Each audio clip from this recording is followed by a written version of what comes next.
Living in the great state of Alabama, I've had the honor and the privilege to watch Nick Saban do such a tremendous job with the Alabama football team for the past decade or so. I've taken the opportunity to, read most of his books, if not all of his books. But there's this one quote in particular that kind of stuck out to me when he made this quote or said this quote. And I think he is obviously the author of this quote. He says, "Be where your feet are." And when I heard that quote, it just resonated with me. And I started to think about it.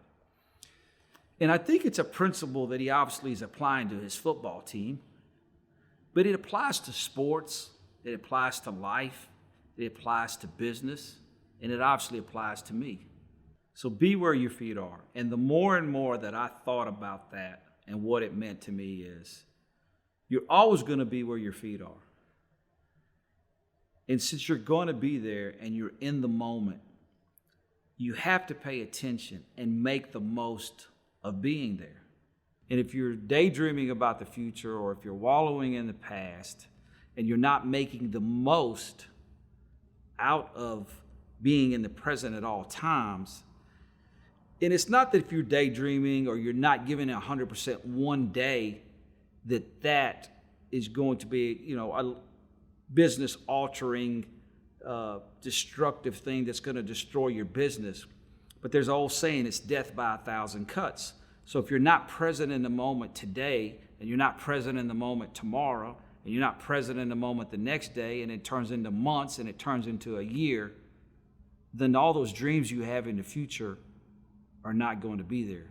And the way that Nick Saban used it is, in football, there's typically 80 plays. And good things happen on some plays, and bad things happen on some plays. And what he was trying to emphasize to his players are, you can't undo the past play, and you can't worry about 2 plays ahead.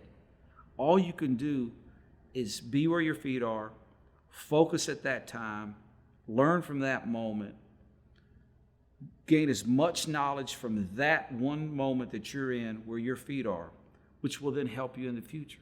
So here at my law firm, every day I try to stay in the moment. And even though you are always going to be looking ahead, and you could reflect about the past and learn from your mistakes, and you could look ahead and have goals and visions and ideas, but most days I'm always where my feet are. I'm in the game, I'm in the moment, and I'm trying to get the most value out of that time. And if you want to be successful, and you look at some of the most successful people, they're always engaged in their business. You look at coaches, NFL coaches, the greatest coaches, they work 20 hours a day. I mean, every successful guy, go read about Elon Musk. He works 20 hours a day. Some of the richest people in the world, some of the most successful people in the world are not absentee owners. And if I can encourage anybody to do anything, is to run their business, be where your feet are, be in your business physically and mentally at all times.